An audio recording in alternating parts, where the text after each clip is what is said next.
Welcome, dog moms and dads, to our show where we discuss the everyday joys and challenges of pet parenting. I'm your host, Jen. And I'm Ashley. And this is a Dog Mom podcast. Blah, blah, blah. And this is a Dog Mom podcast presented by ZippyPaws.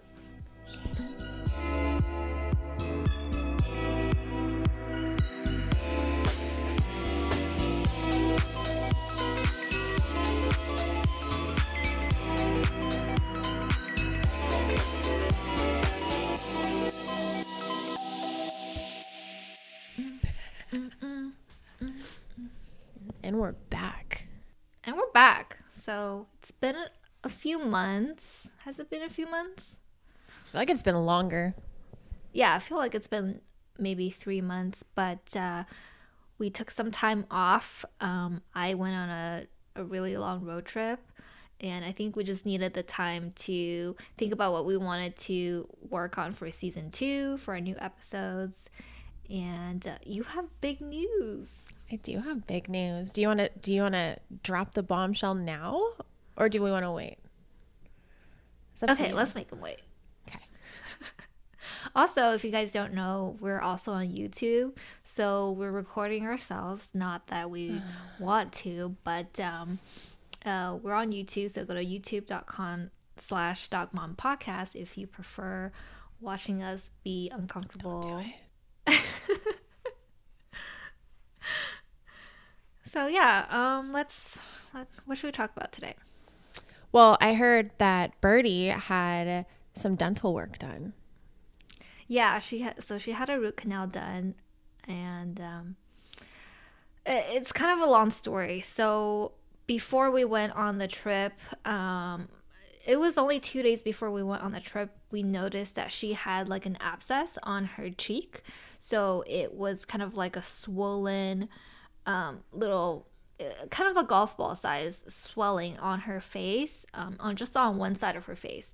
So we weren't sure what was going on. So we looked at her teeth, and she has a little bit of plaque. So we couldn't really tell too much what was going on, but it seemed like she chipped a little bit of her tooth. So we went to the vet right away, and apparently she broke her tooth. She chipped it on something.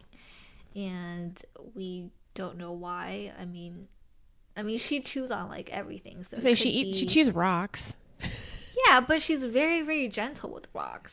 She has her rock best friend, but she's always just mouthing it. She's not actually chomping on it. So I'm just not sure what happened there. It could have been just a fluke thing, or maybe she has very weak enamel. I'm not sure.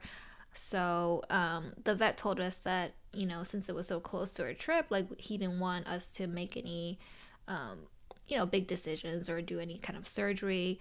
So we got some medication for her, and then he told us to just monitor it over our trip, which is what we did. And then when we came back, we called a dog dental specialist, and we went to go see her, and she says that basically all of her roots in that back molar are all infected, which is why she had the abscess. So she got a root canal. It was a choice between getting a root canal and see if we can try to save that tooth or completely extract it, which would be much cheaper. But I think, for Birdie's, since she's so young, and for her health, I opted to do the root canal. And she's eating chicken and rice for the next 2 weeks. I'm sure she's heartbroken about that. She's happy about that. Oh, not chicken, ground beef. So ground beef and rice. And lately I bought a coffee grinder so I could pulverize her kibble. So then I could mix that.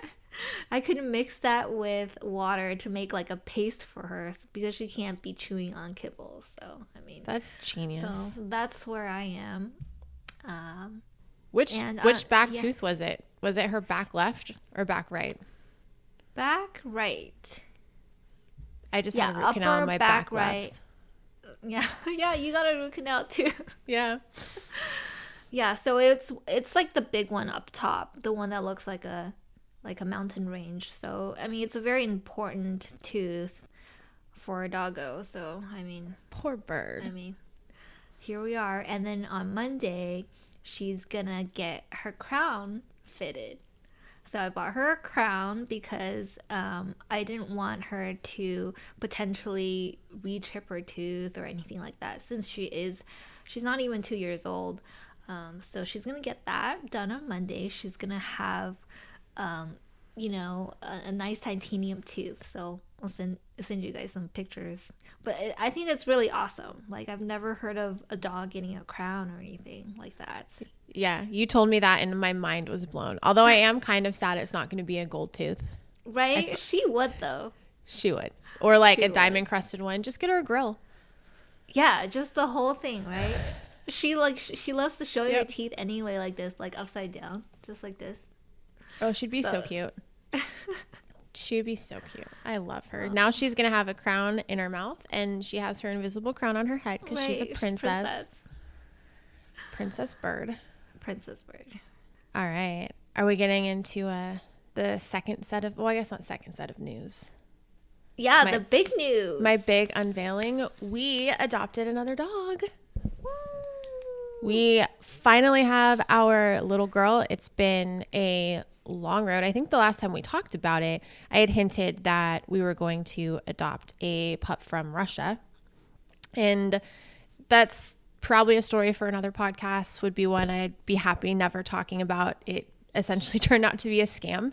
And we had all but given up hope, really. We were kind of like, this is just not happening. We were really excited for Russia Dog and pretty let down, honestly.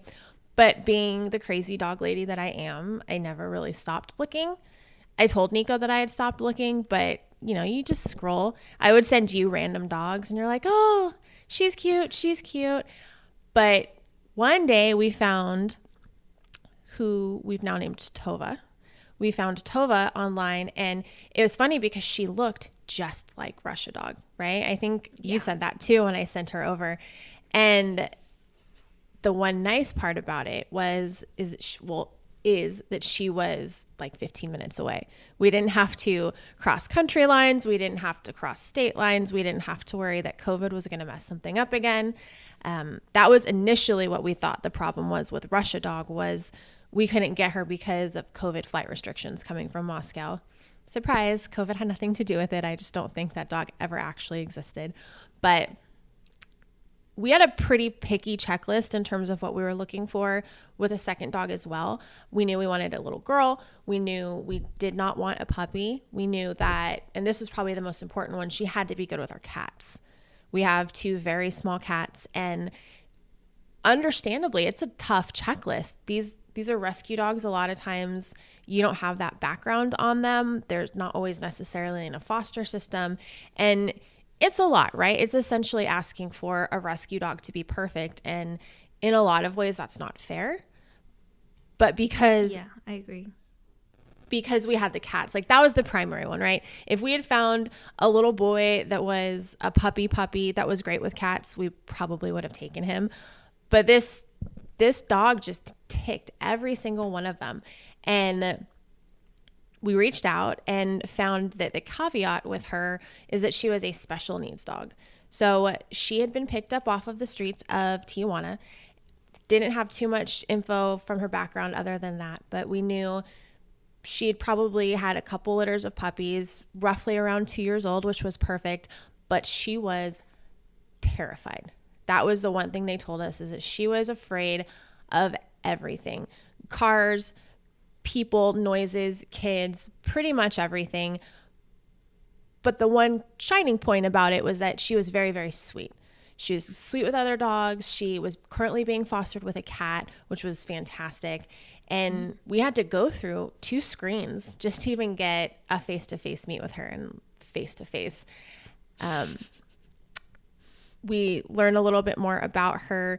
They found out about us. They had told us, well, we know we want her to go to a home with another dog. She needs it for her confidence, but we also need to find the right family who doesn't have kids, but who's also going to be able to understand that she's going to take some time. So any type of experience with special needs, with medical conditions. And I think that sharing my story about Stella and how, there really wasn't much that I wouldn't do for my dog. They're like, okay, we're going to set up a meet. But it was interesting because she was so timid. They told us before we went to their home, in the middle of COVID, we had to go with masks and gloves, but they didn't want to take her out. The other things they had told us before we had adopted her, she had been in a foster previously where she had gotten so scared on a walk that she had gotten out of her harness and almost got hit by a car. So they were very careful. They didn't want to take her to any place new. They wanted to keep her someplace that was safe, that was comfortable for her. So Nico and I went without Bjorn just to meet her for the first time to see how everything was going to go. And they told us when we got there, okay, do not look at her. Don't acknowledge her. She's going to be very scared. And it's so hard because we had seen pictures of her. She was named Pastora at the time. We had seen pictures of her, and all you want to do when you see this dog that you've already fallen in love with is, go up and give them kisses and hugs and talk to them and pet them. We can even look at her. So she was at the other end of the room, and we're like, and for those of you that are not watching, we're trying to give shifty little side eyes to at least get a glimpse of her because we had never seen her. And she sat in the corner and growled at us. She was very not happy that we were there. We sat on this couple's living room floor for, probably an hour and 45 minutes. We were there for a long time. And about halfway through, the other dog, the dog that lived with the couple, decided that he liked us. And so Pastora slowly kind of started coming towards us. They gave us some chicken to try to bribe her. She wouldn't take it directly from our hands, but she came pretty close. She came closer than we thought she would. And from there, they said, okay, you know what? If you guys have the patience for this, if you understand that this is how it's going to be, let's try to introduce her to Bjorn and see how that goes. So we tried to think of neutral territory, which ended up being my mom's place, who was halfway between their place and ours. And brought her over, and she did so well. We were really nervous. I think I was texting you leading up to it, like, oh my God, what if Bjorn ruins this? Like, don't ruin this for me.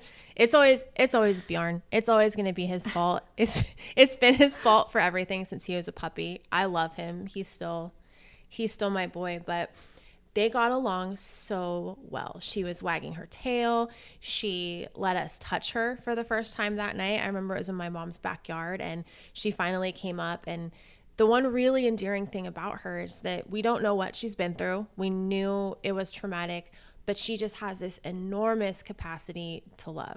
For whatever reason, she's very timid, but she loves people. And so she'll walk up. She would initially walk up and she'd let you rub her butt, right? She always needed that exit, that escape route. But I just remember being super emotional because we were able to pet her, and we decided that we were going to bring her home, and we got to bring her home the next weekend.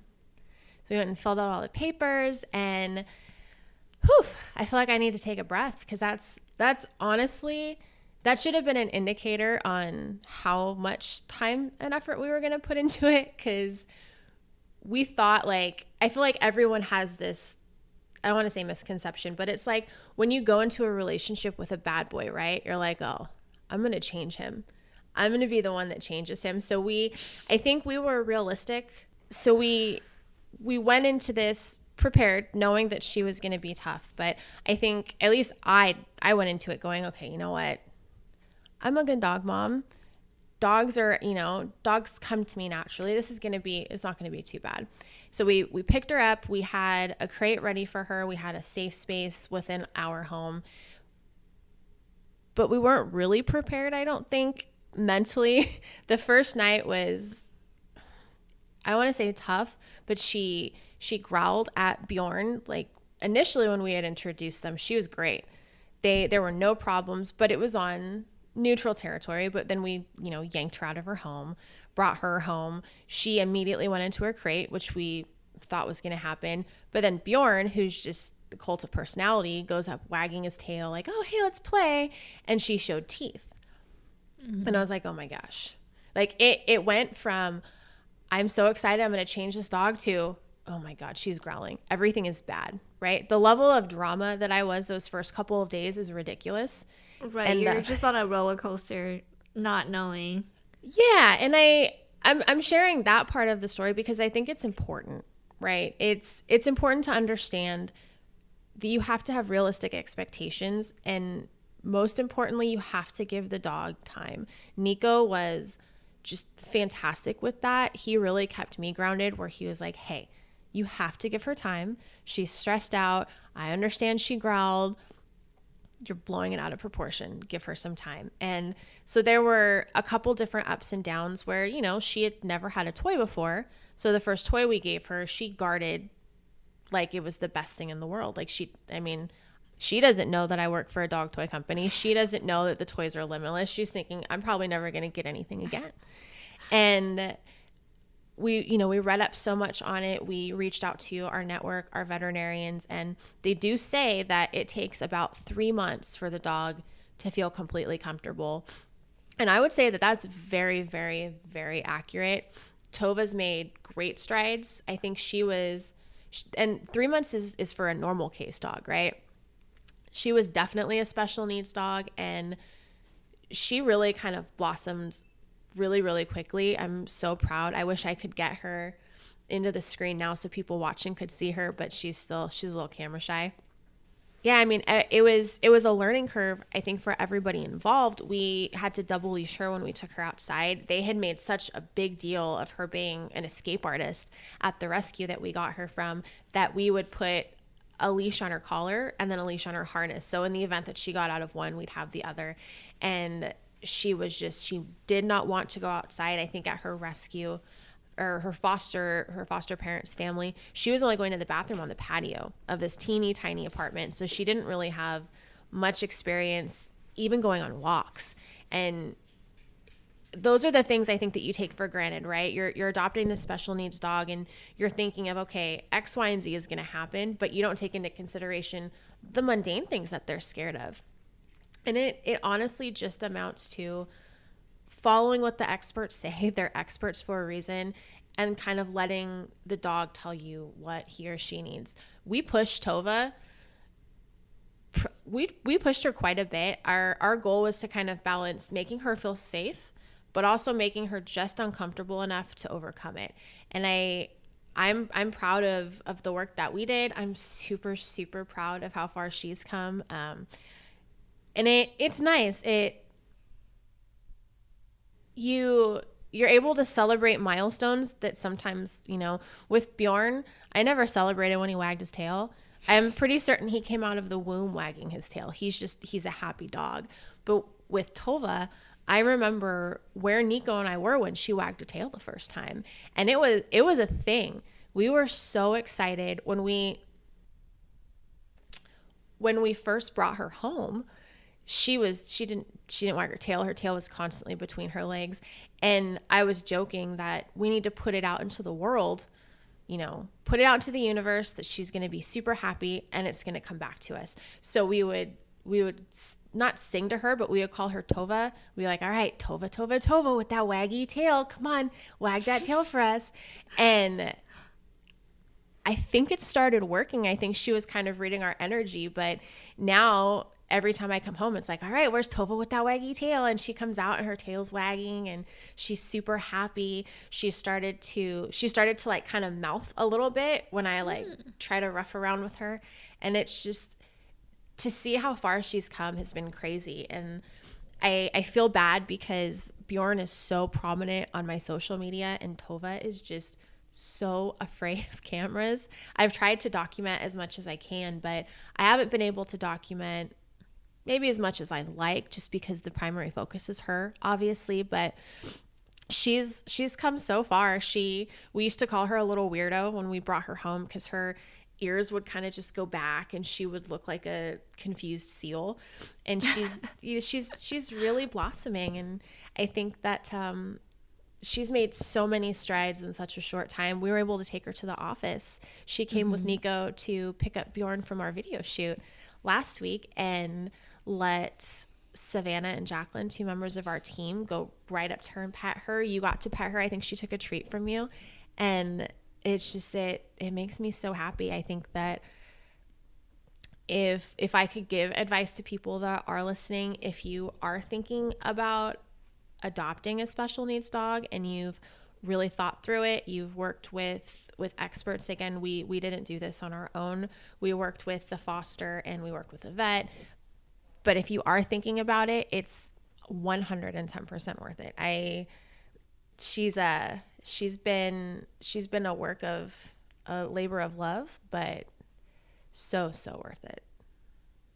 That's so cute. Yeah, I got to meet her last week, and I could tell she was afraid of me, you know. And there were a lot of people at the office, just walking around, you know, the camera people, the crew. So I can see how it was scary for her. But she did so well. She was sitting nicely, and she was, you know, she wasn't making a scene or anything. So she was great. I can't wait to like actually play with her and then have her play with my dogs too. I think, you know, it'll just be fun. Just like things to look forward to in the future. Right. And it is. It's things that I think that I, prior to Tova, had taken for granted. I just, you know, not all dogs are happy. Not all dogs have the background that our pups do, right? Like we've had ours since they were very, very young, and they haven't been exposed to the trials and tribulations of life, I suppose. Yeah, I mean, I think I really respect you for doing this, because I don't know if this is something that I want to do, you know, and I knew when I was getting Birdie that this right now is not the time for me. But in the future, I think it's something that I would like to do. And I'm like, if you can do it, maybe I can too. If I can do it, anybody can do it. Honestly, with COVID, and to your point, it has to be the right time. With COVID, It was a good time for us. I don't think that. I mean, I think she would have done well no matter what, because she's a brave little dog. That's actually why we called her Tova. It's in keeping with our Scandinavian theme. It's the goddess of thunder. And fun fact, we had originally decided to call her Sophie because it seemed like, you know, a cute, shy little girl's name. And we realized the second day when she was afraid, but she was coming up to us. It was like, all right, this girl is not meek. She might be afraid now, but she's not going to stay that way. And, but it has to be the right time, and it has to be a good fit for all involved. I don't think she would have done as well as she has if I was trying to take her into the office, or if Nico was at home working with her all day and I was gone. I think we really solidified, okay, listen, we are your family. We are not going anywhere. You're going to have meals 2 times a day. If we do leave, it's going to be a short time and we're going to come back. And it's really, I think it's given her the ability to build her confidence, but to also feel comfortable. I mean, we don't know what happened to her when she was in Tijuana, but we know that she came from Tijuana. She had a litter of puppies, and then from there she went to a foster that she escaped. They took her to their shelter facility where she stayed. She was just too scared, so she was bouncing around before she got to her last foster family, and we're assuming that she was really happy there. She seemed to be thriving there for the most part, and then she got yanked away again and sent to our home. So it was, you know, it's a couple months of her realizing that she's safe and that, you know, that's it. Her journey is over. She's not going anywhere. And I apologize for all the sniffling. I'm not actually crying. I have a cold. I feel like people are like, oh, she's getting so emotional. And I could. If you gave me some time, I could definitely get emotional over Tova, but it's allergy flu season. It's not COVID. It's definitely not COVID. But we always have to say that now. I feel like every time I have one little sniffle or I sneeze one time, I'm like, I'm not sick. I promise I'm not sick. But yeah, so that is the story of Tova. And for those of you that are not following our Instagram, because I'm sure we'll share some pictures, we believe she is an Australian Kelpie German Shepherd mix. I think I'm going to have to do a DNA test because she honestly looks like a Corgi Shepherd mix to me. She just looks like really short little German Shepherd. She's teeny. When we got her, she's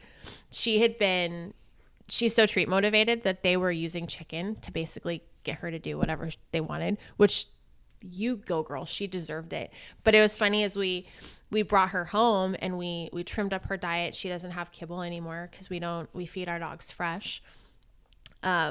She started getting like this little figure, and it was funny because we used to call it like one of our, it sounds so mean, but one of our first nicknames for her was breakfast sausage. Cause she would always come running out of her crate for breakfast, but like she looked like a little sausage, and it was just so funny.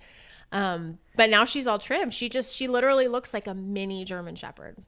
She does, yeah. She has very unique paws. Like the coloring of her paws are very unique. And then her face, like she does kind of look like a corgi. Right? Like a slender corgi, or I don't even know. Like a tall corgi, I would say. Yeah. But with German Shepherd coloring. Yeah, her paws, like, it either looks like she's got like gloves on or she has little skeleton paws. She's perfect. She, like, I would never just choose a dog based on what they look like, but if there was a dog that fit my aesthetic, I feel like it's Tova. She looks like a little gothic corgi, but the ironic part is that she's very, very short, and I'm very short. I have super, super short legs. So Nico always jokes. Nico's like, all the girls in our family have like long bodies and short little legs. Oh, and I was like, thanks a lot. I mean, he's not wrong. He's definitely not wrong. But yeah, well, I'll have to try to get some good pictures of her to share. She's getting better. You should do a photo shoot where you dress up and you got your two dogs with you who are very much on brand with you.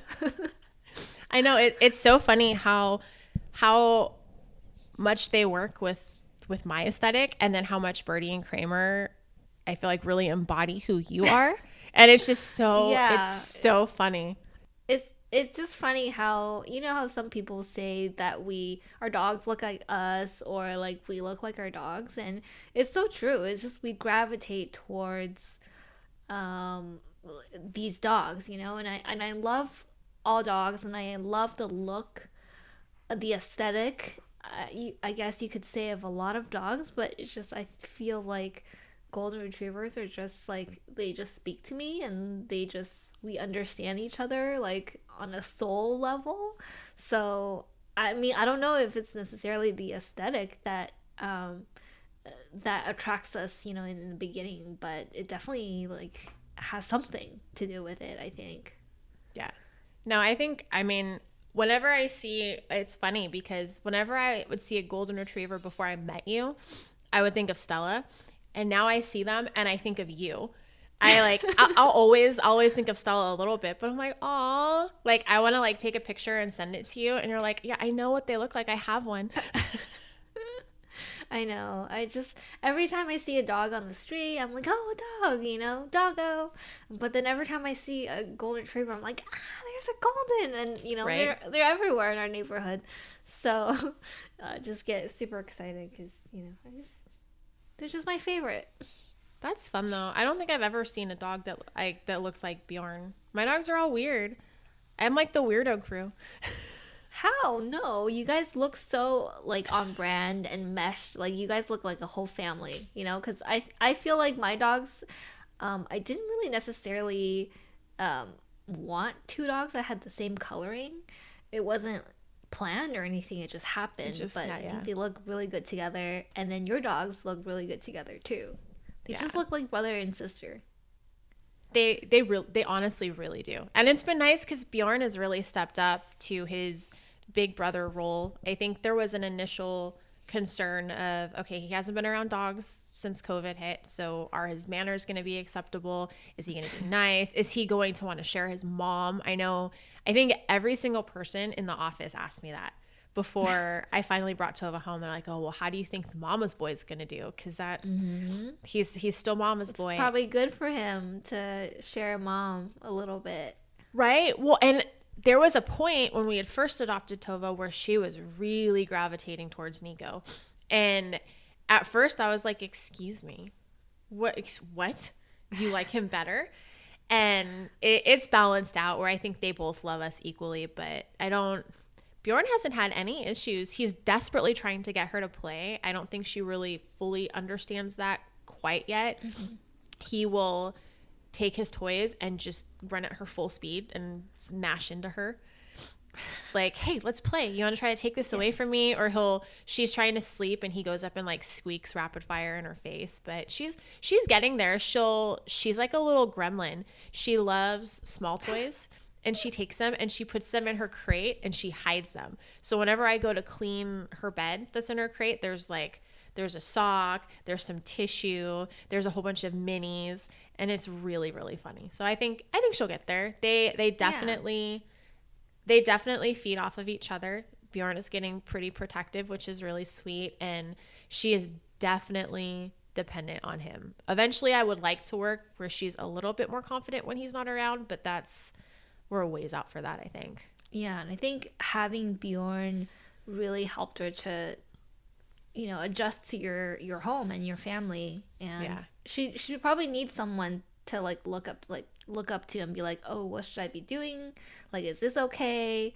And then she sees Bjorn doing this and doing that, and she's like, oh, okay, like, I feel better, I feel like that too. The same thing kind of happened with Birdie and Kramer.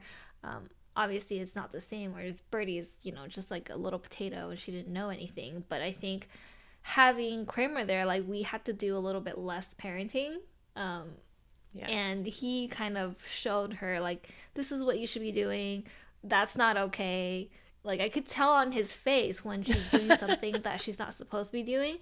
He, like, gives her a look, and she knows she's in trouble, right? Like, it's really funny. It's so funny how that works. Tova will do things, and I swear that Bjorn is looking at me like, but she can get in trouble.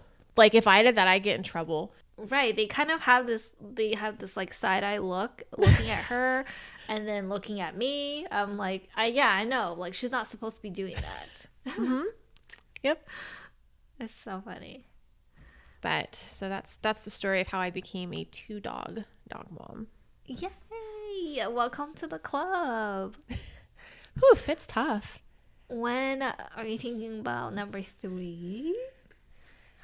Nico's been talking about number 3 since we brought Tova home, and I feel like we live in a beautiful little townhome that probably shouldn't have 2 dogs and 2 cats in it, but here we are. Oh, and the cats have acclimated to her wonderfully. I think they honestly like Tova better than they like Bjorn.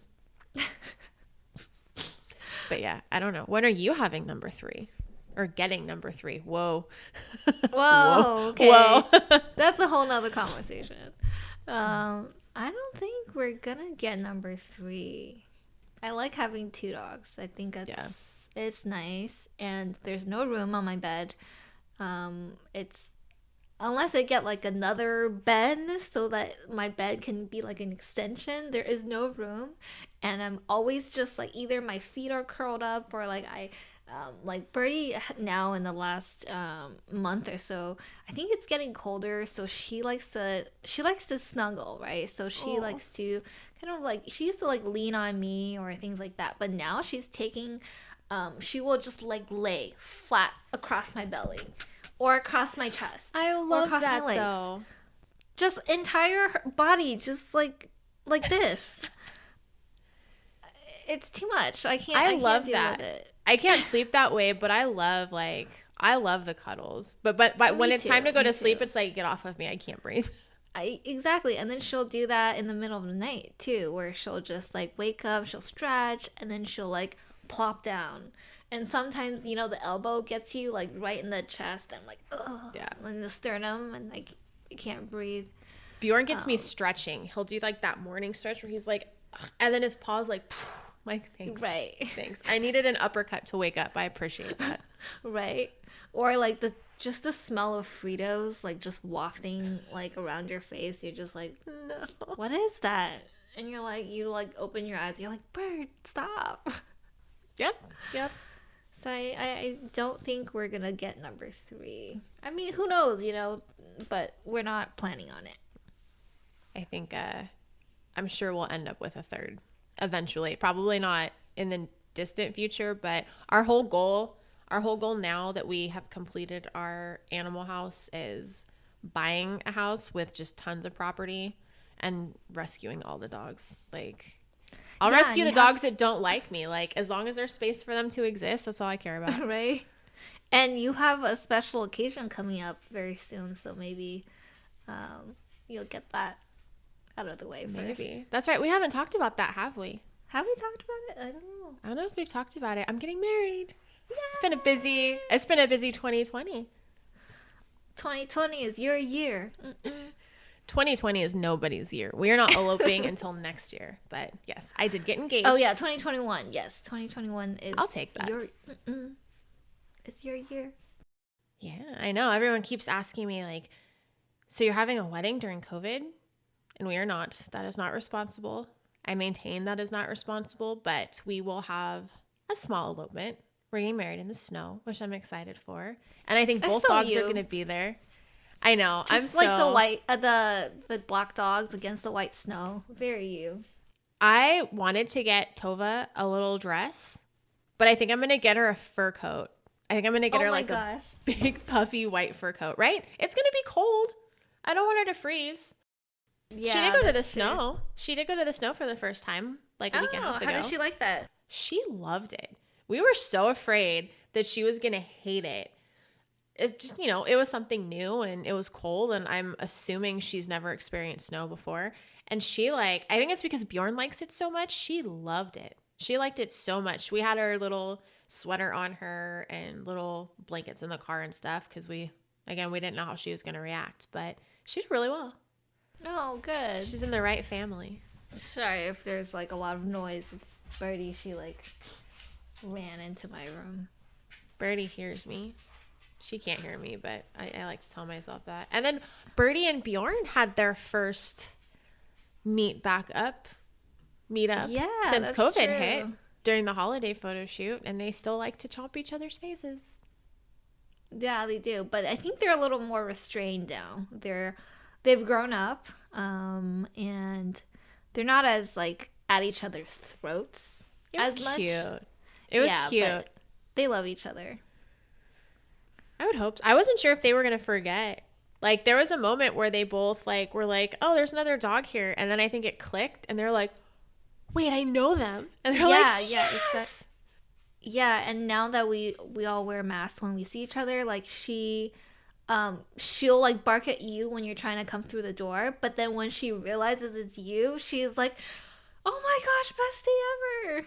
I know that was my favorite it was a couple weeks ago, the first time I had seen Birdie for a long, long time. Mm-hmm. And she was barking, growling at me when I was trying to come through the door. I was like, no, she hates me. And then she realized who I was, and it was fine. Yeah, she just didn't know who you were. And then she, smelled you, and then she's like, oh, I missed you. I love her. I love Birdie so much. I think by next episode, I'm gonna do something with my studio, because now it's getting dark and it just looks terrible. But so by next time, my video will be much better. It does not look bad. I need to change my space too. I don't this is my least favorite Christmas tree in my house, and I just it's bugging me. How many Christmas trees do you have in your house right now? I don't want to talk about it. How many in eyesight? I have one big one. Then I have one in my dining room, one in my reading room, and then one in my bedroom. That's 4. That's 4 more than I have. I like winter. It's not even so much Christmas, I don't think. I'm realizing that this year, as I just I like winter. And we live in Southern California, and it's not the most winter friendly. So we have a whole bunch of really big flocked just pine trees, honestly. So I put those up as soon as it's acceptable. I'm trying to do the Christmas thing, but it's just I just think it makes sense in your house too, because in my house, the living room, the dining room, the kitchen is all one room. So if I had a Christmas tree in every room, that would look super, super weird. But I think if you have more of an enclosed, defined space, I think, it definitely. Maybe I'll do a Christmas tour. Yeah, that'd be nice. We'll do a Christmas house tour once my house is not filthy. Okay, and as the sun is going down, I think kind of talk about what we have planned for the next season, because Yes. we're gonna lose you. Yeah, I'm gonna be all dark in like 5 minutes. So we have a lot of fun episodes planned for this season. Next week we have Amber, who is a dog trainer. She's gonna come onto the show, so we're gonna ask her some of our most burning questions on how to train our dogs. I think plenty. Right. And then I think we're gonna do open up the questionnaires on our social media, on both Dog Mom Podcast and also ZippyPaws, probably, to get some more submissions, because we really want people to have a chance to ask her some questions and just for some tips and advice. And some future episodes we have planned. We have a dog food expert coming on too, so that'd be really exciting, because Birdie has a lot of allergies, so I want to get some questions answered. And yeah, so it's gonna be a fun season. I'm excited. And if there's anybody out there that has questions or a great idea or anything that you guys want to hear from us, definitely reach out. We're always receptive to new ideas. We love hearing your feedback and what you guys are looking for, because I think at the end of the day, our job is to kind of help guide you along your dog mom or dog dad or pet dad, really, journey along with us. Yeah, we got to get a dog dad on here sometime soon. We should know plenty. Nico's not doing it. I'm not inviting Nico. This is my break from Nico. But there's got to be plenty of other dog dads. This is our safe space, right? Right. Exactly. But yeah, it's gonna be a good season. I'm excited. Yeah, and I'm gonna make this look better. I promise. You're losing me right now. Stop. Well, on that note, then, if you want to boop that follow button, you can follow us on Instagram and YouTube at Dog Mom Podcast, and you can check us out on our website at www.zippypaws.com/Dog Mom Podcast. I still got it. Right. All right. Bye, guys. All right. Bye.